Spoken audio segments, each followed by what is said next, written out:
So I was watching the Abla's Dino Gel collection, and I had this vision of how amazing it would be as a base for some gorgeous, delicate 3D floral designs. So I've got this one here that I've already played with and done. I am going to make a couple more 3D charms with the molds here and show you how quick and easy they are to put together. Once I've got some beautiful ones made, I will then turn around and take that Dino Gel and make myself a gorgeous set of press-ons. So stick around if you want to see how easy these flowers are to make.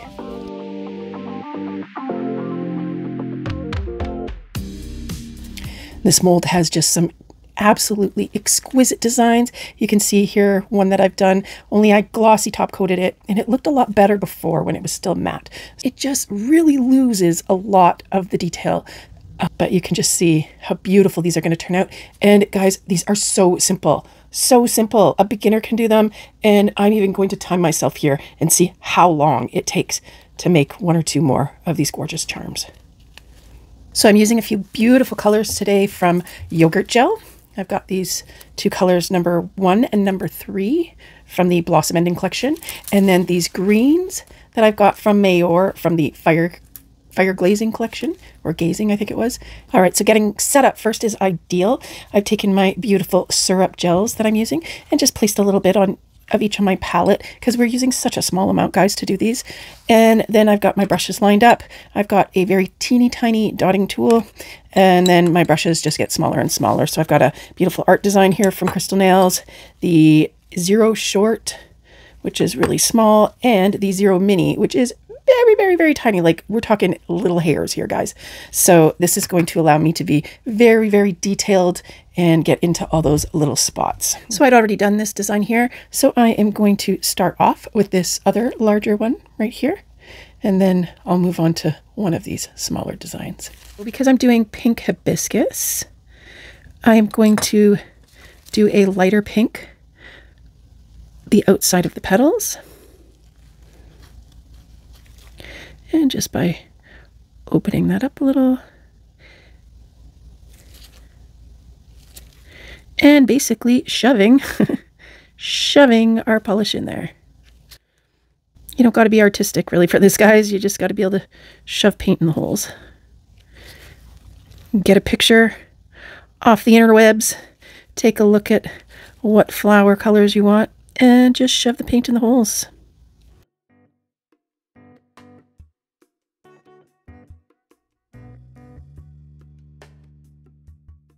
So because I'm just trying to do my early filler part here, I'm using the bigger brush that loads more polish onto it, as opposed to the teeny, teeny, tiny ones that would take forever to get filled in here. Okay, so once you think, is that color in there? We just flip it over and we take a look. You can see there that these petals here are looking pretty good, but that top petal there could use a little more filler.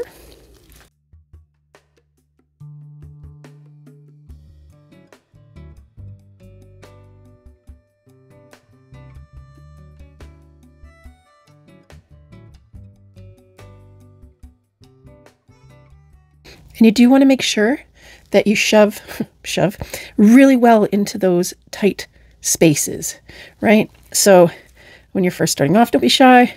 Just kind of peel that back a bit and shove, shove, shove into those nooks and crannies so that you know for sure your pigment is getting into all the little openings and filling that up so you don't have any kind of missing spots. Like I can see this top, I don't know if I can get it on the camera, but the very top petal up here, it looks like there's maybe just an air bubble that's in the polish that's kind of making it look like it's not quite filled out to the tip. So give a shove up in there and it'll push all the color and hopefully pop any kind of air bubble that might be in there.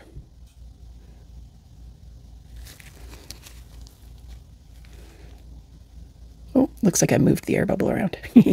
And I mean, they're not going to be that noticeable. So if you're not as picky as me, then that's not something you even have to be too concerned about. As long as your petal looks like it's formed, you're good to go. me, I'll fuss with it again for another minute. And there we go. Yeah, looks like I got rid of that.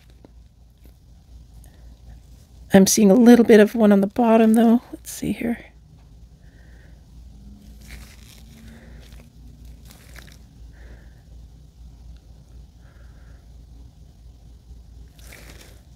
Yeah, definite bubble there.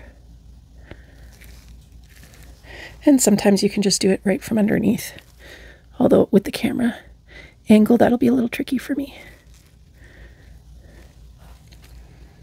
But I can go off camera and look at it while I shove the, here, maybe I can do it to show you guys.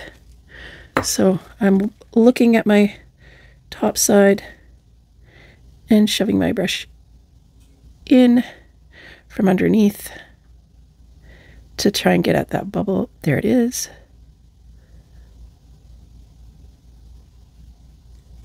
And I got it. I made a mess of other stuff, but I got that bubble. So there we go. I can clean up the rest.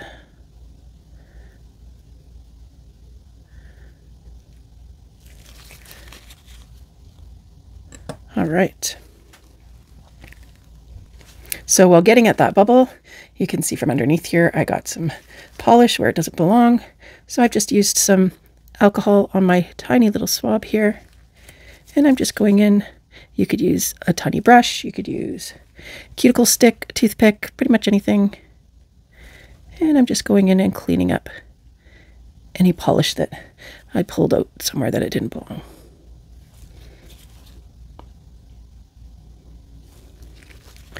Turn it over and have a look. So now that my lighter outer petal color is all filled in nicely, now I'm going to add my pink center or darker pink center. So just picking up some of that darker color and bringing it in.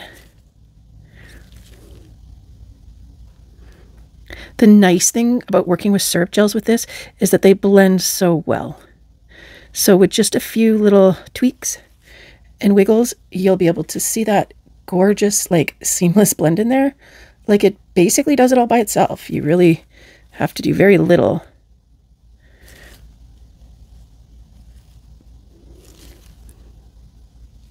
It blends so nice and natural.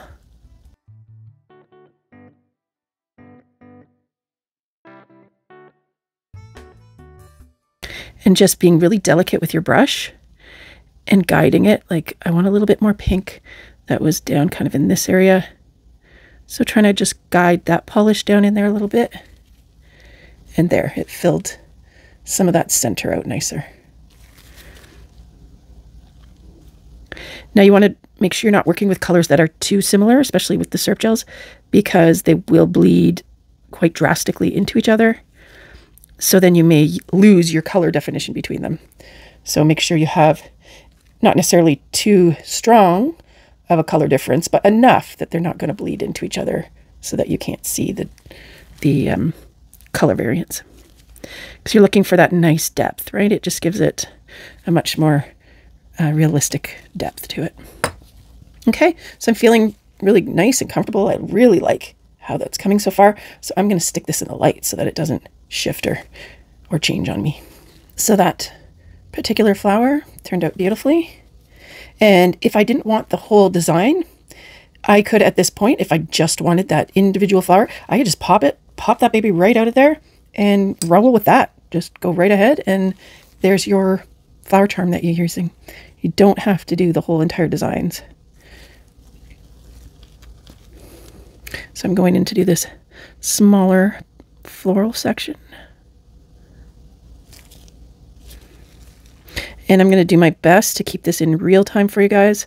I'll just, of course, cut out the boring cure times.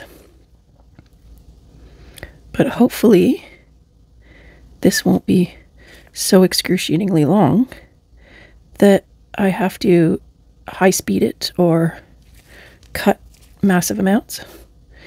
And you can watch this in real time and see how truly simple and quick this is. Sorry guys, I very quickly realized that there are some parts that are just a little too slow and dragging, and there's a little too much of my heavy breathing going on in the background when I'm not talking. So Instead, I do have a little bit of sped up parts just to make it flow a little better. And you really don't have to be using any kind of fancy brushes for this. Anything will do, stuff off Amazon, as long as you have like really thin ones with tiny bits of hairs.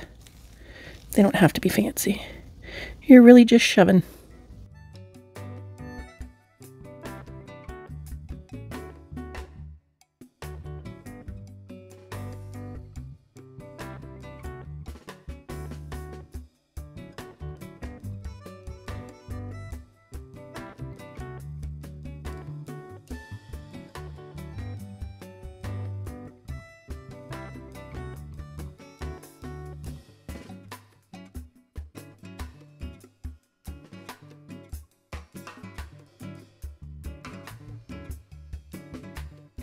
That another beautiful flower into the light.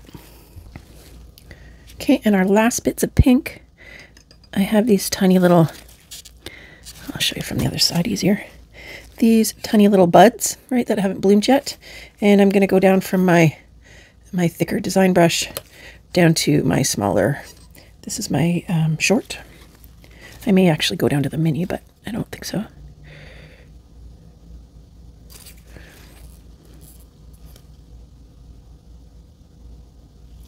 Oh, this might actually be easier with the dotting tool with these spaces, so try that out.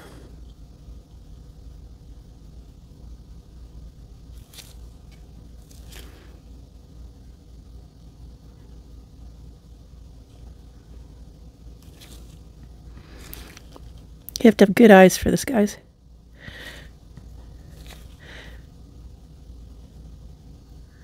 I'm wearing magnifying glasses that are way stronger than what I need, so I can see all these tiny little details in here.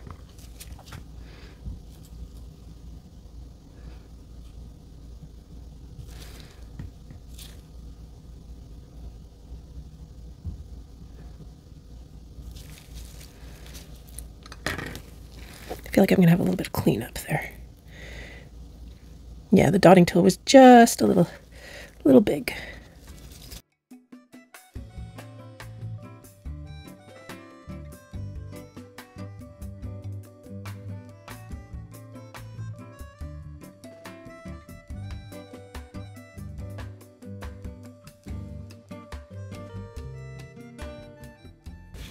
Okay, I'm now going to go in and clean up some of my edges. I can see a little bit there. And again, this is just being fussy. I suffer with perfectionism where I really feel the need to go in and fix even just the little bits that might not ever even be noticed. But I noticed them. So I gotta fix them.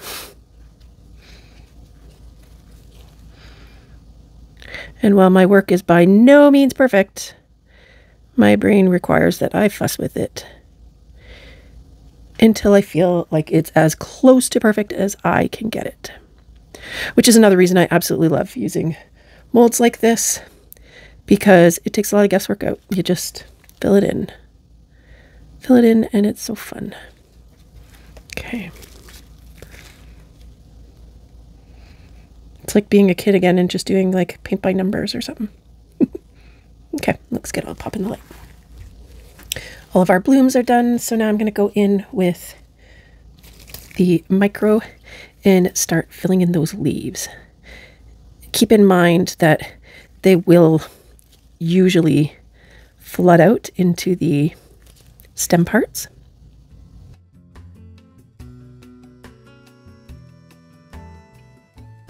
I like completely missed with that.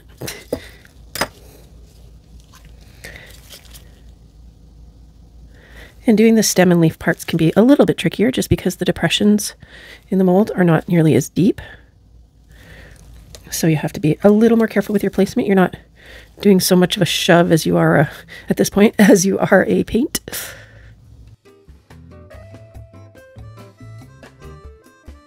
So starting off again with the lighter color.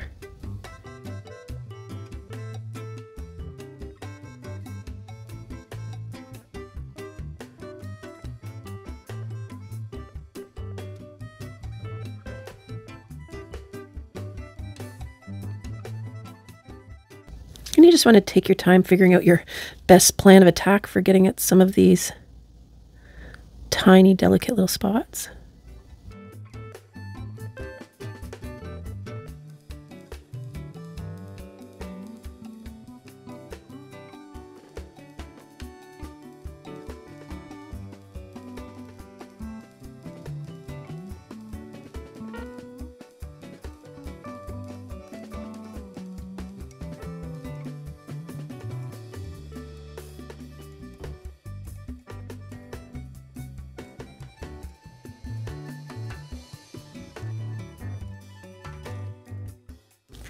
And if there's sections you're worried about because they might not connect all that well, don't fret.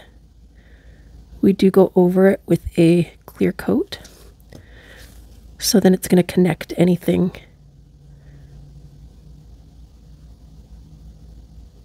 that's not color painted together.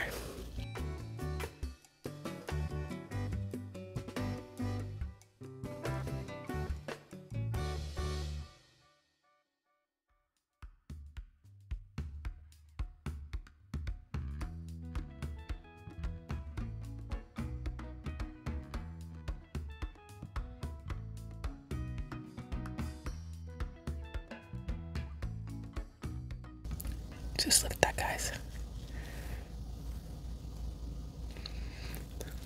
Okay, so now I'm going to go in with a little bit of the darker green for highlights, or lowlights, I guess might be the case.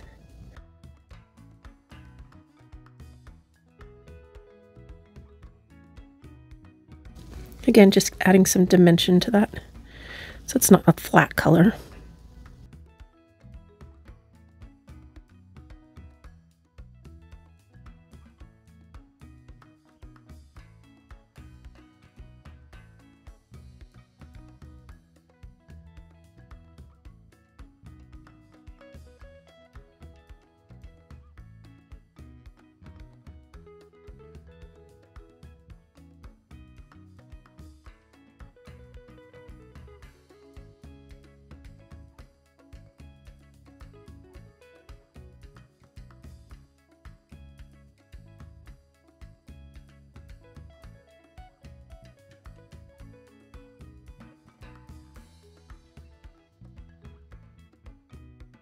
And then just always remembering to flip it over and check your work. See how it's coming along. Make sure you didn't miss any spots, and that you fill in any extra parts that you think need it.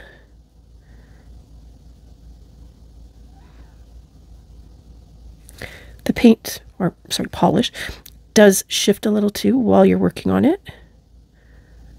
So keeping that in mind, it's like, oh, it looks great. And then if you're moving around and shifting it a bit here and there, when you go to look at it the next time, it might be like, oh, that doesn't look like it did.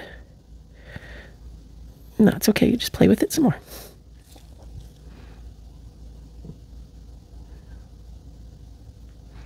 It's art. It's not an exact science. It doesn't have to be perfect. I keep reminding myself.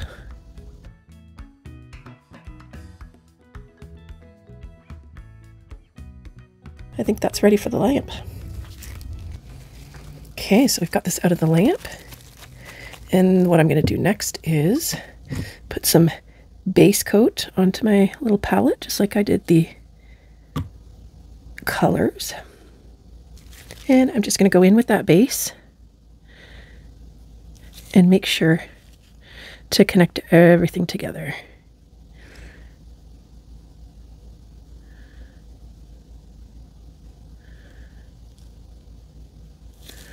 And you're basically just trying to get everything connected and kind of on the same level. If you use a little too much base coat, you can always turn around and kind of trim that off.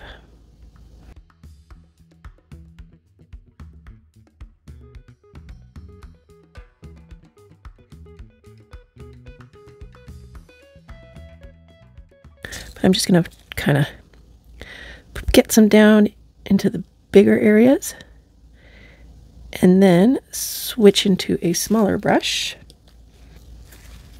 Here's my short and just go along all those little lines to connect them.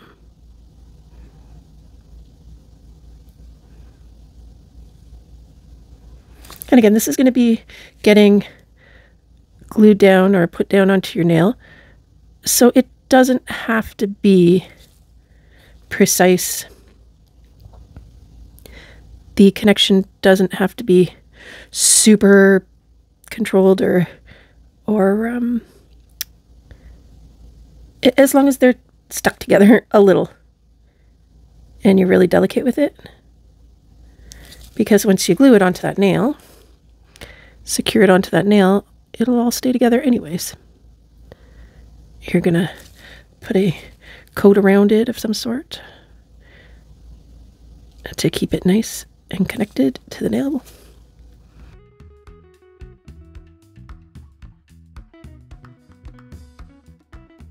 And this base coat is clear, so if it overlaps, no biggie.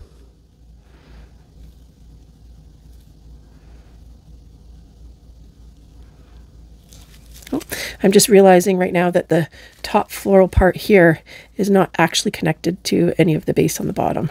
So that's okay. That means that you can easily move it around on the nail to put it wherever you like.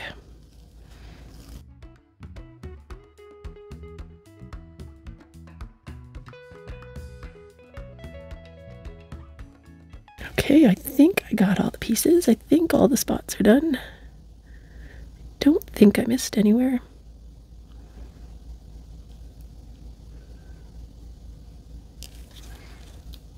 And this will go in the light. Okay, so my base coat is all cured now too, but before popping this baby out to see what it looks like, I'm going to put it back into the lamp upright this time instead of flipped over, and going to help cure any of that through the silicone that might actually need it.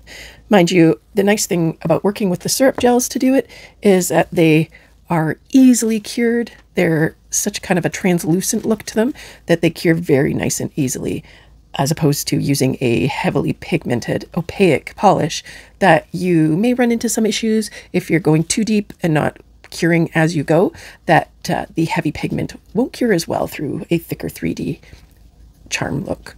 So using the syrup gels is a nice, easy way to avoid uncured product. One of the other nice things about using syrup gels for this type of project is that the syrup gel itself creates a nice shadowing, more dimensional effect, because any of the ridges and lines, the way that the syrup gels work is that they'll pool in the deeper areas. And then when you have a ridge standing up, you're going to get less product in there. So you're going to end up with less color in there, right? It's like when we're doing layer over layer over layer on a syrup gel color, you know, one coat, you get a very clear color. 2 coats, it starts darkening and thickening up. 3 coats, you're getting, you know, much more pigmented, that sort of thing.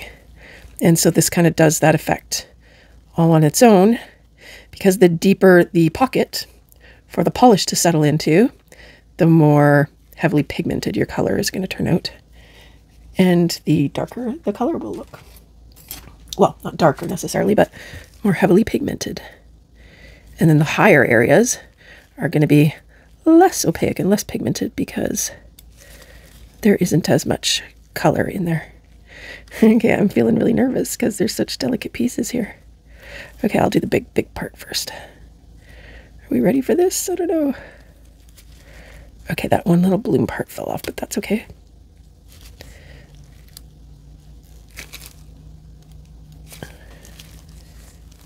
Maybe I should be doing this upside down instead. All right. There we go. And there's the other part of that. And again, just because that section fell off, that's quite all right. It can be glued onto any part of the nail. And then this one was not attached anywhere to that other piece, so that's why it's on its own here. And whoop. All right, let me get something for a close-up here. All right, look at how gorgeous that is, guys. Just exquisite.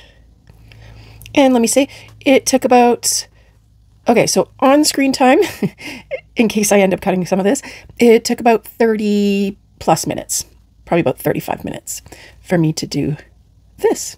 And off screen, it took about another extra 15 minutes of me being picky. So I didn't need to be that picky. I could have just been like, that's all good. But me, I'm super picky. So I spent about 15 minutes doing stuff that didn't need to be done necessarily and just kind of faffing around with it and playing with it to get it to be more perfect in my brain. So yeah, that turned out gorgeous. I'm in love. So I am going to, first of all, try doing a very mild matte top coat over it. See what that does for it. And I'll show you that. And then I think I'm going to go ahead and do another one, a small one, but I'll do it off screen so you guys don't have to sit through and watch the whole thing again. I'll show you when it's finished. All right. So I popped off 2 more of them and they took me about, well, the first one took me 17 minutes. That's it, 17 minutes. And then the next one took me a little bit longer. I was poking at it a bit more. So yeah, but you know, 40 minutes, not even. And I have 2 more gorgeous flowers to pop out here that are going to go along with this beauty. And let's see.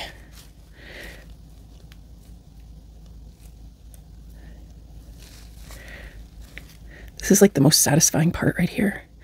So I'll leave you guys on screen for it, because who doesn't like watching that incredible flower goodness just come right out of there.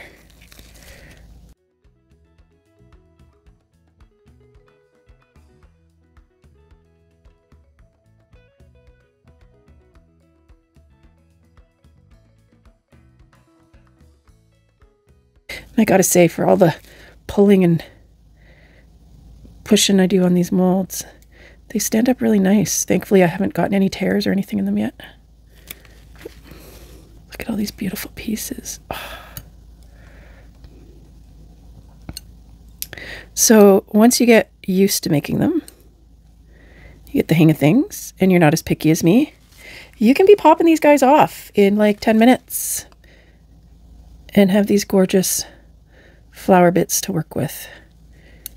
And of course, they have the nice rounded curve on the inside. That's why none of them are laying flat here, if you can tell on my palette, because they're curved, just like your nail's going to be, right? So the molds are designed that way to be on that curve to go around the nail, so you don't have something poking up, right? So these are all top coated. These are just the polish as itself. So we're going to want them covered with something so that they don't get sticky, collect dust, that sort of thing. Here you can see the one I did that's glossy from before. I'm going to try coating these all very, very lightly with a matte top, and we'll see how they end up turning out. I just put some out onto my palette here. I'm just using, this is a plastic coated palette paper, disposable, my art palette brush here, or art design, sorry. There we go. Okay, this part will be a little tricky, guys. It's tiny, it's delicate, and you're trying to hold on to it without breaking anything.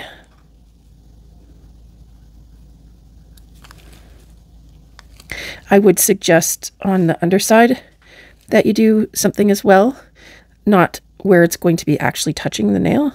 We wouldn't need to, but like this little petal portion here is going to be raised up, 3-dimensional. So you just don't want like dust and dirt and stuff sticking to it because it's not sealed. Something else that you can possibly see here too is that, you know, some of the clear base coat has gone over the edges of our charm, if you call it that. And that's okay. It's clear. And if you want, if it's like really noticeable or really big, you can trim it off. Like maybe I would, there's a little piece over here that maybe I would trim off. But once it's down on the nail, it is just going to get coated over. So it's not going to be very noticeable. Well, it's probably just going to blend right away. Never mind noticeable at all. So, okay. So we'll get that into cure, and hopefully I got all the little parts. Once it's on the nail, I could be doing the detail stuff with the detail brush and not just the bottle to do big, huge regular swipes of top coat. So yeah, that might be a smarter idea than trying to do each tiny little individual piece by itself. And like, let me know in the comments, guys, what do you guys think of this stuff? Do you have molds at home? Have you been playing with them? Are you getting super obsessed like me, where like I just can't get over how cute they are and how easy the looks are? Like, you know, I consider myself an artist in different types of media and such, but I don't have the drawing and painting skills that I wish I did. And it's just not something I'm that interested in spending endless time on learning. I don't know why. Not yet at this particular moment anyway. Maybe someday it will be. But I just have too many cute and exciting things that I like to play with, more so than sitting and learning the techniques of drawing and painting good looking designs, because it's not easy, right? Like, that's a lot of work. That's a lot of time investment in that. And I mean, it's well worth it, especially for people that really enjoy that type of look on stuff that they do. But for me, I don't know. I just like to play with things, I think. And doing these molds and creating these different three-dimensional things that come to life, so lifelike, with just kind of stuffing colors in there, it just makes me feel like I've created a masterpiece, that I'm an artist. And because it turns out looking so damn good. And I mean, I almost feel bad taking the credit for it, because I just stuffed some colors in there and played with it for a little bit, right? So, but they come out and they look incredible. And you can say, I made this. It's handmade. I made it myself. You didn't sit there and sculpt it with clay, or, you used a mold, but you still made it, and it still looks like absolutely phenomenal. Just phenomenal. Blown away. So, and you know what? I'm not even that into 3D nails, I gotta say. Like, I've never really worn much for three-dimensional nails in the past. But this just makes me want to, because it just feels like creating these little miniature sculptures right on your nails. And I mean, maybe it's because I used to have a thing for Sculpey clay. I used to do polymer clay like crazy, and I loved it until, eventually I got a little bored and I didn't know what to do with all the little creations I was making all the time. These molds, they just kind of do that for me. And I feel like I could sit there and play with just molds nonstop, creating these really cool designs. And heck, whatever, put them on nails later. Okay. So you can see here, just for comparison, these ones all have been top coated with a matte. You can see that detail. They stand out really nice. This one here has a glossy coat. That's the one I'd done previously. And there's too much light bouncing off it all over. So you can't really, the glossy just doesn't work for me personally. So there's just too much going on. The light bounces around it everywhere, and it's very distracting to look at. And then these two little pieces here have not been coated yet. They're just raw from the gel, the color paint. So you can see a little bit of a difference between them and the matte top coated ones. So I have to just finish these last two and they'll all be done. So yeah, I hope you guys enjoyed it. It was so much fun. I love these molds. I'm obsessed with all of these different 3D molds. You can pick them up for so cheap from any of the discount sites. They're typically anywhere from, like, depending on how complicated they are, anywhere from like $2, and we're talking Canadian dollars, $2 to $10, I think, is the most expensive one I've ever seen. And they were big. It had all kinds of different ones on them. It's a no-brainer. If you're interested in this kind of stuff, you can get it for any kind of design. Next, I want to be working on jellyfish. And then after that, I've got some exciting ideas for dragons. Yeah, I'm just hooked. I'm hooked on playing with the molds, I have to say. So I'm so glad you guys stuck around with me for this. If you're interested in seeing what ends up happening with these, the next video coming up will be the swatch for the Abla's Dino Gel, and I'll be finishing this first set of nails for me. So stick around and check out that next video when it comes up. Thanks so much, guys. As always, until next time, don't forget to love your nails. Bye!